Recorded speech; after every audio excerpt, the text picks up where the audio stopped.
Hello, SNA fans. I understand why this went off like in the 30-minute mark, but I guess yeah, none of that matters right now. But back what I was saying, like we got Chad Gable was on the top rope and doing a suplex right onto Sami Zayn, and this is where we got Big Bronson Reed and got him right beneath. This is where he tried to go he went for a Tower of Doom. They all fell down to the ground. This is where we got Chad Gable then went right up on the top rope. He hits a big moonsault right onto Bronson Reed once he got up when both men were still up. But this is where he probably would have gotten away with it if it wasn't for that meddling Sammy. But had went for a save, but luckily for him, there was no new Intercontinental Champion.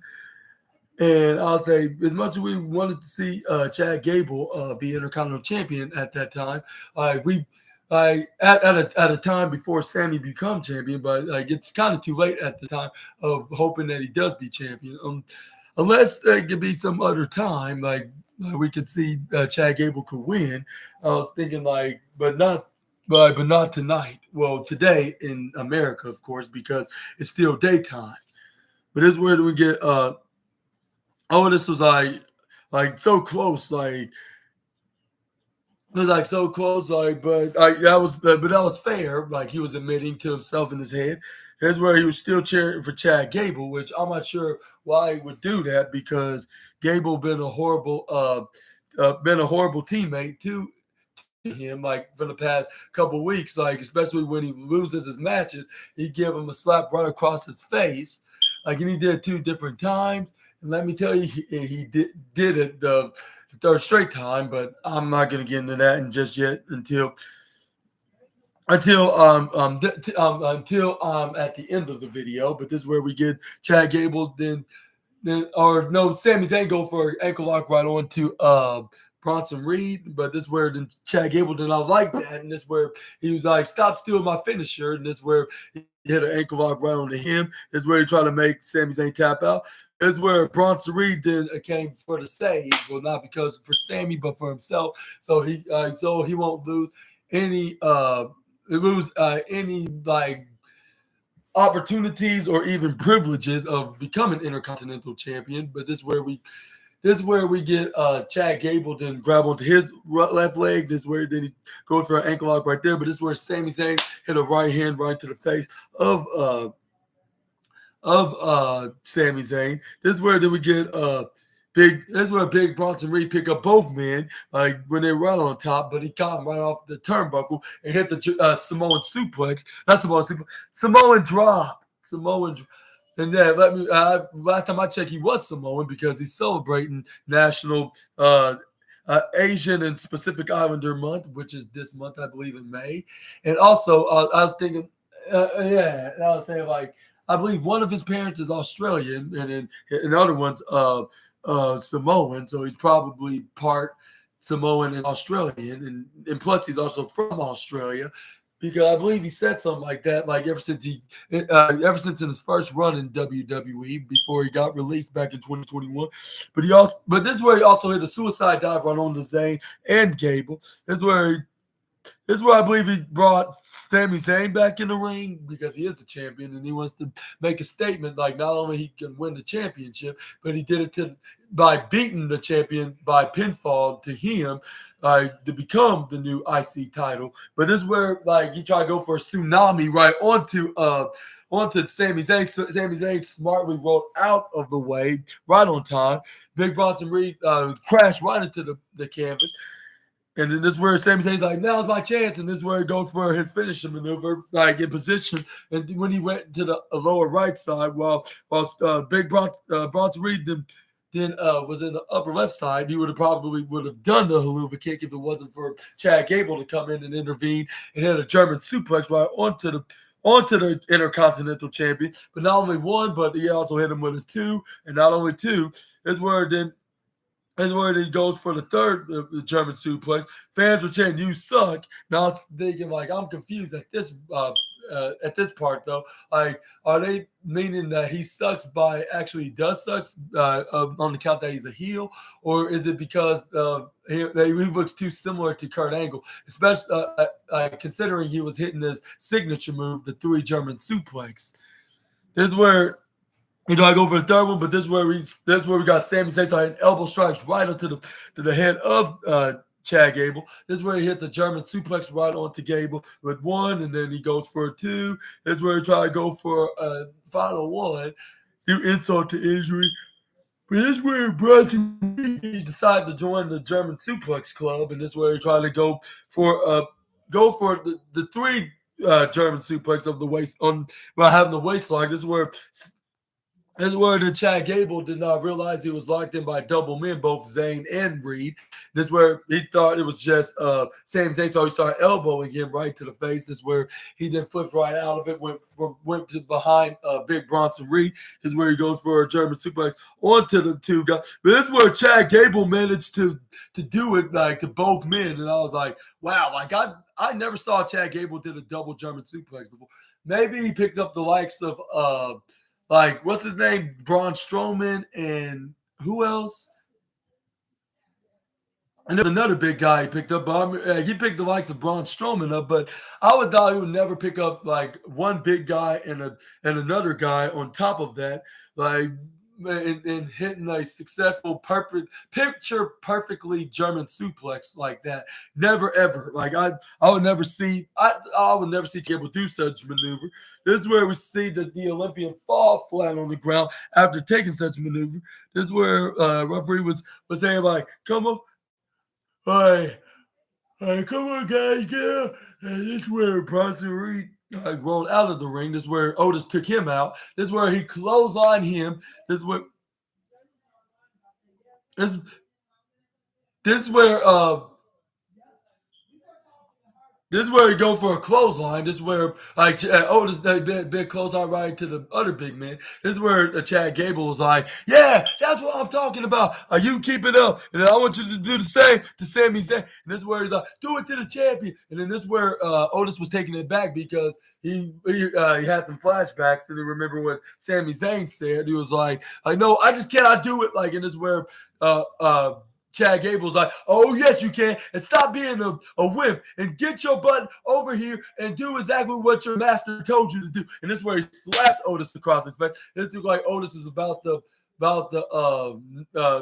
snap and attack Chad Gable, but it seemed like that was not going to happen at least not yet. But this is where Chad Gable picks up Sami Zayn, try to go for a German suplex. This is where Otis then try to go for a running clothesline the same way he did to Bronson Reed.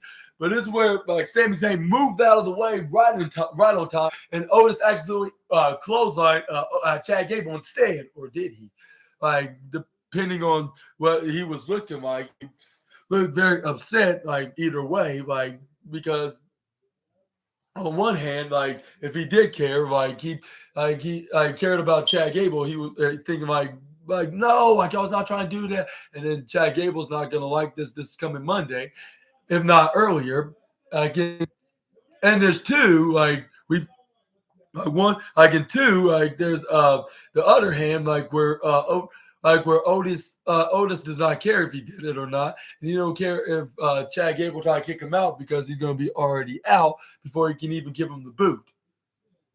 But this is where then we got Sami Zayn then grab Bronson Reed. This is where then he oh, I forgot to tell you that he tried to go for the Blue Thunder Bomb earlier. And normally that would work in Saudi Arabia, but when he goes for the pin, like referee goes one, referee goes two, but Big Bronson Reed kicks out at 2.9999999 double to 9 might away from you. And you should see the look on Sami Zayn's face, and he was like, "I thought for sure that would be the match winner right there because that move always worked when I hit that move over here in Saudi Arabia." Well, at least like the last time when he faced JD McDonough in that kickoff match. But this is where we got Sami Zayn then get back in the ring. This is where then Sami Zayn goes for a haluva kick right into the face onto hit a haluva kick right onto Bronson Reed. He goes for the cover. He gets the 1-2-3, and still your Intercontinental Champion, Sami Zayn. And I want to give a big congratulations to the Intercontinental Champion, remained as champion. And like I said before, and I'll say it again, it did kind of predicted that it did exactly how we predicted it to be, like with Otis like snapping, but not in the way that we thought it would be. And he attacked Chad Gable, but not intentional. Well, at least like that's what we think that's the case. Like even though Sami Zayn moved right out of the way and he was intending to close on Sami Zayn, but it seemed like he didn't care that he closed on either Zayn or Gable because he was absolutely upset. But this is where we got Chad Gable kind of gave a little scolding to the Otis, and he's going to be giving him more of that, like probably as soon as this Monday. And then I think that's when we're going to finally see the split up of the Alpha Academy with Otis and Maxine Dupree and Akira Tozawa would listen to Sami Zayn, and then this is where they'll have enough. They'll leave the group, and then they're going to go their own way, and that's going to be like, I would say a babyface turn because I think there already are baby faces. It's just that they're going to be ending their alliance with the man that just turned heel. But yeah, let me know about that in the comments down below. And yeah, and then I was thinking to myself, well, what is up with Sami Zayn getting into these situations, whether they're in the tag team match or even in a singles match, like or more like a triple threat match in this case, like with the leader of a faction, like fighting him for a championship, and then this is where like he started yelling at his minions like to do what he tells them to do, but it ends up backfiring on them. Just look at what happened to Roman Reigns last year when he tried to challenge Kevin Owens and Sami Zayn for the tag team teaming with Solo Sikoa. And see how that ended up like, even though that wasn't King and Queen of the Ring pay-per-view, it was about to be, but they decided to make it Night of Champions because to celebrate Roman Reigns' 1,000th day as the undisputed WWE Universal Champion.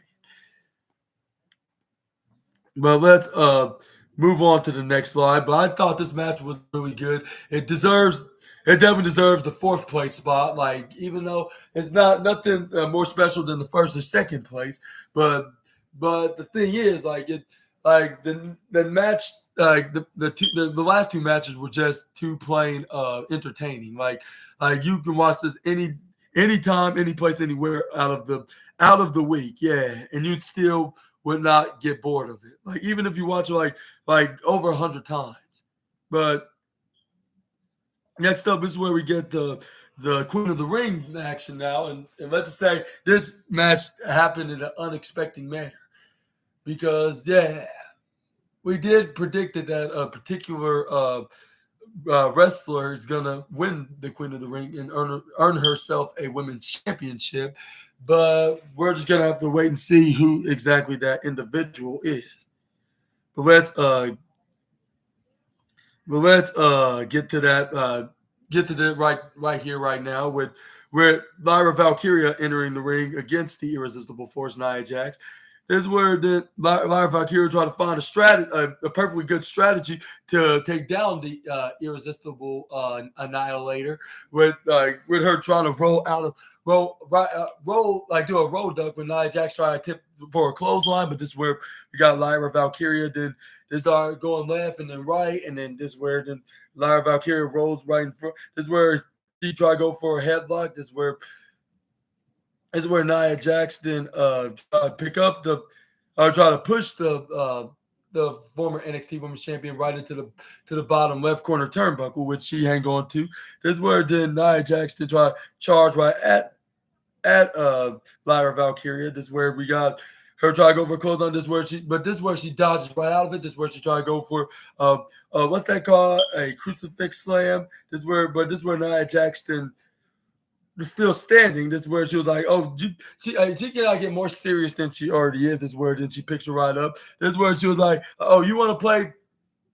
Like, oh, you want to play a game of big girl? Like how about take this big woman, big lady?" And this is where then she throws Lyra right into the upper right side. This is where then This is where she goes for a cartwheel. This is where she tries to flip right into a sleeper hold, like when Nia Jax tried to attempt to go for a Samoan drop right onto the Valkyrie.